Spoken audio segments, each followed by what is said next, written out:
Hello everyone, welcome to Straight Up by EdexLive. I'm Sharda Dasa, and as you know, we've already talked about mixopathy just a few days ago, right? Well, a similar discussion is going on in the psychiatry sections of the Indian medical chambers right now.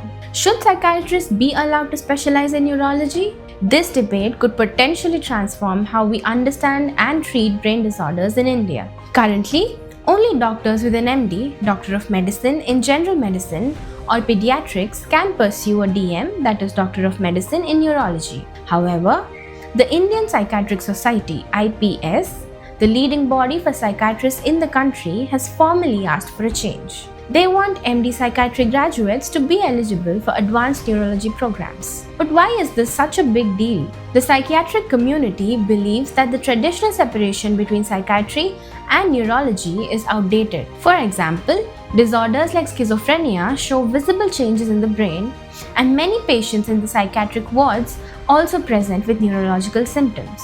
Many psychiatrists argue that a deeper understanding of neurology is essential for accurate diagnosis and effective treatment.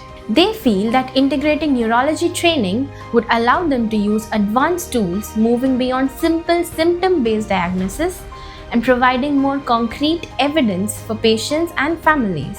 On the other hand, many neurologists are cautious about this proposal. They point out that neurology is built on a strong foundation of general medicine, which covers the entire body systems, not just the brain. They believe that understanding complex neurological diseases requires a broad medical background. However, there is some openness to the idea of integration. Some neurologists agree that students with a genuine interest in both fields should have opportunities to bridge the gap as long as there are rigorous standards maintained. Now, we have Dr. Amrit Pattojoshi, General Secretary, IPS, to give us his insights. The Indian Psychiatric Society wants NMC to consider MD Psychiatry students eligible for DM neurology courses in India.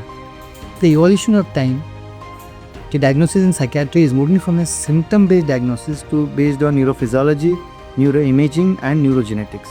And you look at neurology and psychiatry, there's a lot of overlap between, if you look at schizophrenia, if you look at bipolar disorder, if you look at autism spectrum disorders, there are a lot of neurological underpinnings or neurodevelopmental or neurodegenerative underpinnings behind those diagnoses. And if you look at neurological diagnosis, suppose let us look at Parkinson, there are a lot of psychiatric manifestations.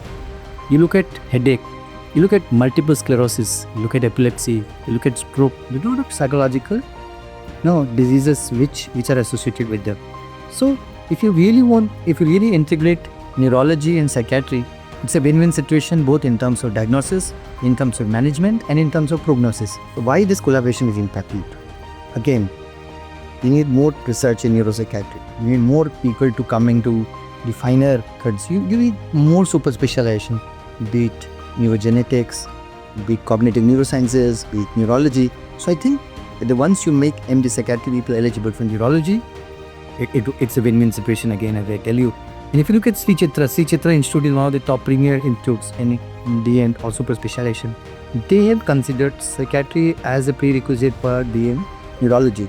There's only one thing that they've taken care of, because a lot of people really tell that psychiatry people don't have medicine, outlook, or they did not have good training in medicine. So 6 months compulsory training in medicine. Internal medicine it should be one of the prerequisites for somebody trying to get DM neurology, and that would be great.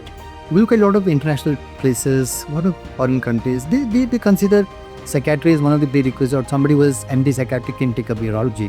So that makes a better collaboration, that makes better interdisciplinary cooperation, and finally better outcome for my patients. Thank you, sir. So, at the heart of this debate is a simple question.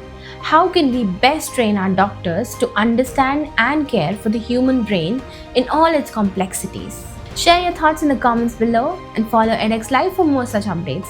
This is Sharda Dasa signing off. Stay tuned.